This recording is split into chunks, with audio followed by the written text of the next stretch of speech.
Donc, vous avez la série d'exercices numéro 3 qui a été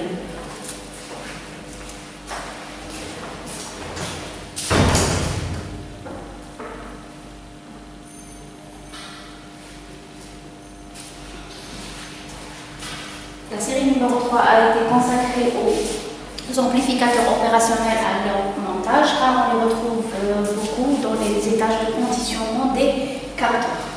Donc, quand on a eu une réunion sur Zoom, vous avez dit que vous avez eu des problèmes avec l'exercice numéro 3, je ne vois pas vraiment pourquoi, mais quand même, on va refaire cet exercice comme ça sur la chaîne, peut-être que ça sera vraiment plus clair. Donc, quand on a l'exercice comme ça, on remarque qu'il y a l'amplificateur opérationnel avec un ensemble de résistances et une contre-réaction. Comme toujours, on va travailler avec l'amplificateur opérationnel comme étant parfait, c'est-à-dire, on va dire que I moins égale à I plus égale à 0, c'est-à-dire le courant qui rentre ici, c'est I moins, et le courant qui rentre là, c'est U plus. Ils sont égales à 0, il n'y a pas de courant. C'est-à-dire là, ce n'est pas des nœuds. Le courant qui circule comme ça, si j'ai un courant I qui circule là, ce sera le même courant que je retrouve ici. Et la même chose, le courant là, il va circuler comme ça. Aussi, nous avons E plus égale à E moins, c'est-à-dire le potentiel qu'on retrouve là, c'est le même ici. Ça c'est E moins et ça c'est E plus. À partir de là, on nous demande dans l'exercice de retrouver le gain G, c'est-à-dire tout simplement V0 sur V, V out sur V in, V de sortie sur V entrée. Bien sûr, on va travailler avec Kirchhoff, les lois qu'on connaît déjà, donc le diviseur de tension, ainsi de suite. Qu'est-ce qu'on a? On a VI égale à R3 fois I3. Tout le monde est d'accord? D'accord? Également, qu'est-ce qu'on a? On a ici un diviseur de tension, peut-être que vous ne voyez pas bien. Regardez, d'ici à là, je peux le schématiser comme ça.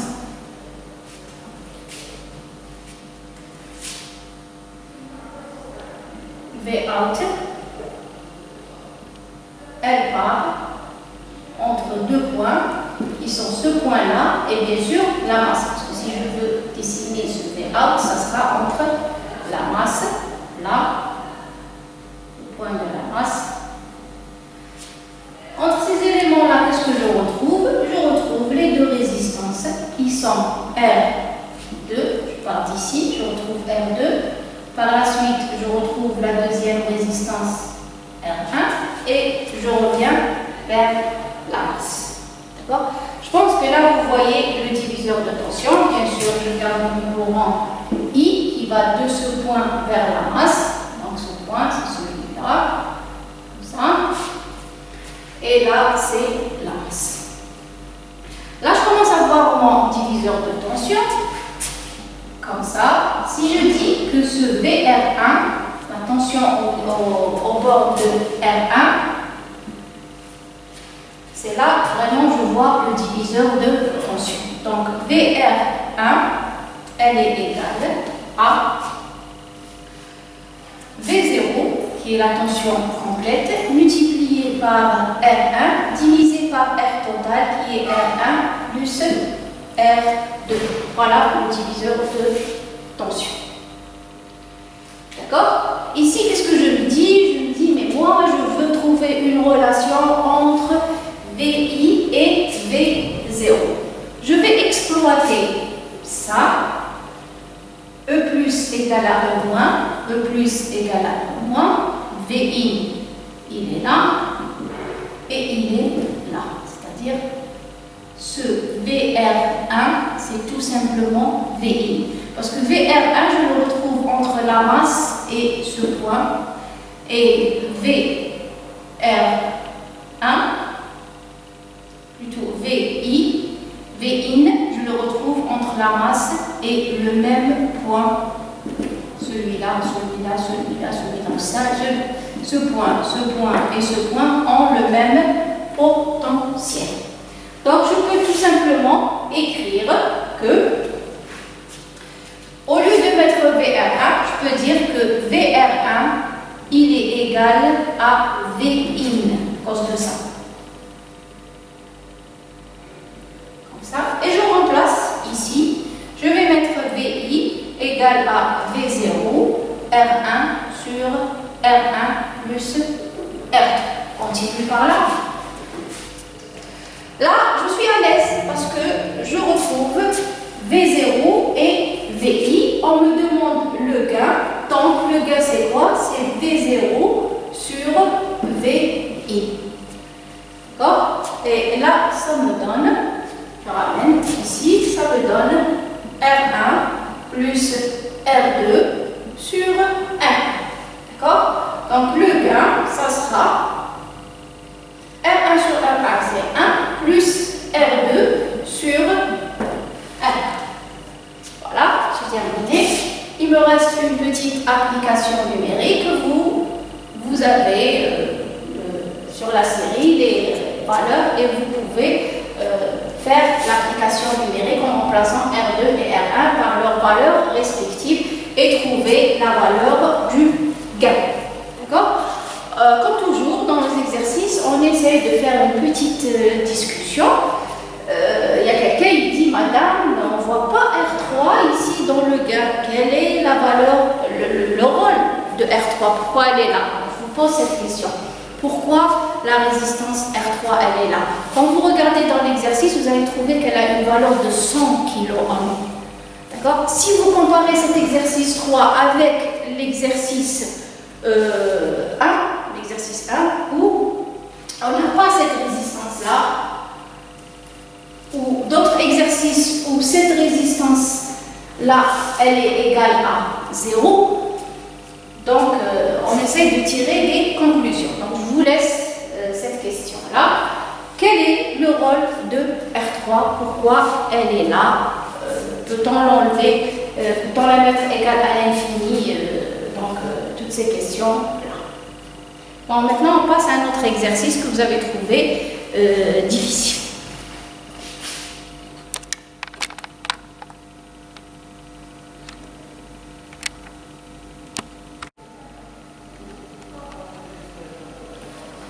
Donc là, nous avons dans la même série numéro 3, dédiée aux amplificateurs opérationnels, au montage à base d'amplificateurs opérationnels. Nous avons un exercice aussi que vous avez dit qu'il était difficile.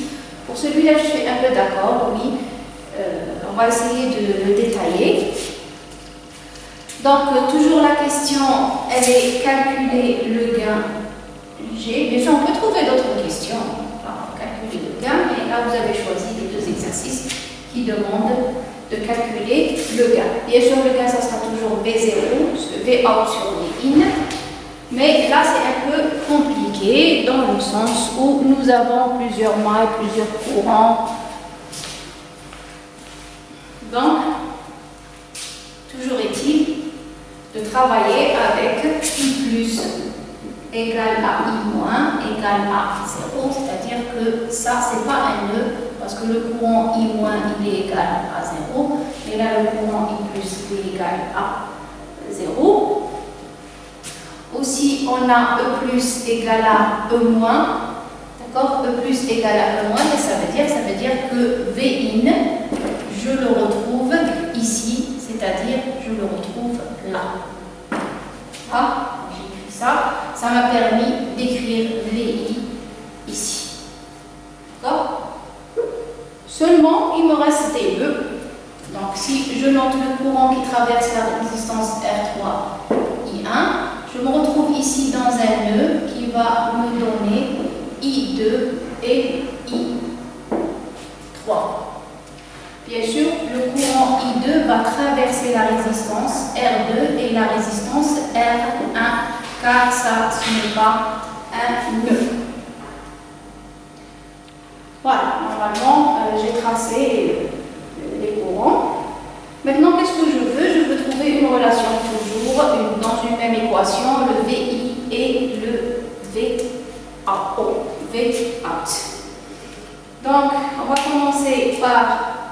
V0, Vout, que vaut Vout si je prends ici, je trace les chutes de tension, j'ai VR4 et VR3. VR4 et VR3.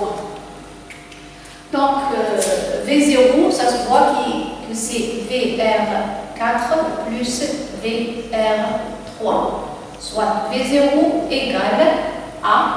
Donc, bien sûr, c'est respecté, le récepteur et l'essence du courant et de la tension. J'ai le courant I1, donc j'ai le courant I1 fois la résistance R3, plus le courant I3 fois la résistance R4. Voilà, ça c'est là, j'ai pris ça. Donc c'est ça plus ça. Aussi, d'autre part, qu'est-ce que j'ai? J'ai Vin, celui-là, qui est égal à VR1, la chute de tension au bord de la résistance R1, et qui vaut I2 fois R1. I2 fois R1, la chute de tension ici. Bien sûr, je n'ai pas de problème avec les moins, c'est le respecter. Pour les gens qui ont oublié, puisque R résistance c'était un récepteur, je compare toujours le sens de la chute de tension et le sens du courant. Il faut qu'ils soient opposés parce que j'ai un récepteur. Voilà. Aussi, qu'est-ce que je peux avoir? Regardez, je peux avoir cette maille-là. D'accord? Je peux dire que VR1, la chute de tension ici, plus VR2, la chute de tension là, R2, moins VR, parce que là je viens en sens contraire, moins VR4, VR1 plus VR2 et moins VR4 égale à 0. Voilà, je prends cette maille-là, comme vous voyez. J'exprime VR1, VR2 et VR3. VR1 c'est I2R1 plus VR2 c'est I2R2 moins VR4 qui est I3 R4 comme on l'a vu.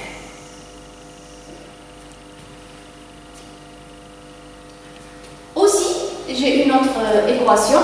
Là, c'est l'équation de ce nœud-là, en ce nœud-là, comme ça. J'ai le courant I1 qui est égal à la somme des deux courants I2 plus I3, parce que là je vois que I1 se divise en deux courants qui sont I3 et I2. Voilà.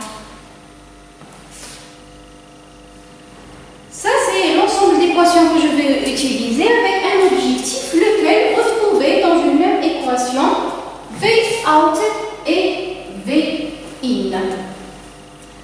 Donc on va essayer de commencer par la première, V0, Vout, celle-là. Elle est égale à I1 R3, alors que I1 c'est quoi? C'est I2 plus I3. Donc je viens ici, je remplace I1 par sa valeur, qui est I2 plus I3. J'obtiens I2 plus I3 multiplié par R3 plus I3 R4. D'accord? Là, je me retrouve avec une équation où j'ai seulement I2 et I3. D'accord? J'arrange un peu les choses. Je fais sortir I2 en facteur. Je retrouve I2 R3. Non, c'est sorti en facteur. Voilà. I2 R3 plus I3 qui sera multiplié par R3 plus R4. Donc je vais sortir I3 en facteur. R3 plus R4. I2, là j'obtiens I2 R3 plus R3 I3 R3 plus I3 R4. I3 R4. Très bien, je me rapproche un peu. Maintenant, qu'est-ce que je vais faire? Moi, je ne veux pas les courants. C'est comme ça que je suis en train de réfléchir. Là, je réfléchis. Je veux faire disparaître les courants et en même temps faire apparaître ce VI. D'accord? Donc, je me dis, je vais garder le courant I2. Je veux bien le garder. Le courant I2, je veux bien le garder. Pourquoi? Parce que c'est lui, par la suite, qui va me permettre de faire rentrer VI. Donc, je vais essayer de me débarrasser du courant I3. Je fais ça parce que les étudiants me demandent, Madame, comment vous faites pour savoir tous ces étapes-là? On ne les apprend pas, non, on est en train de réfléchir. Et ce n'est pas la seule méthode pour résoudre l'exercice. On peut le faire avec les matrices, on peut le faire avec différentes méthodes. Voilà, c'est comme ça ma pensée. Je me dis, moi, je veux l'objectif, je veux introduire, je ne veux plus voir ces courants-là parce que je ne les connais pas, je n'ai pas les valeurs, et je veux voir le VI. Donc, si je veux faire disparaître le courant I3, je vais le faire, mais je ne vais pas faire disparaître le courant I2 parce que c'est lui qui va me permettre par la suite de faire entrer le VI. Donc, je peux revenir ici. Regardez, bon, ça ce n'est même pas une équation parce que j'ai oublié de mettre égal à 0. Quand je suis passé d'ici à là, il fallait mettre égal à 0. Voilà. Donc, ici, dans cette équation-là, je fais sortir le courant I3. D'accord? Et si je fais sortir le courant I3 d'ici, je vais obtenir I3 égale, je le ramène par là, I2 R1 plus I2 R2 sur R4. Juste. Je prends ce R3 et je le remplace ici, dans cette équation.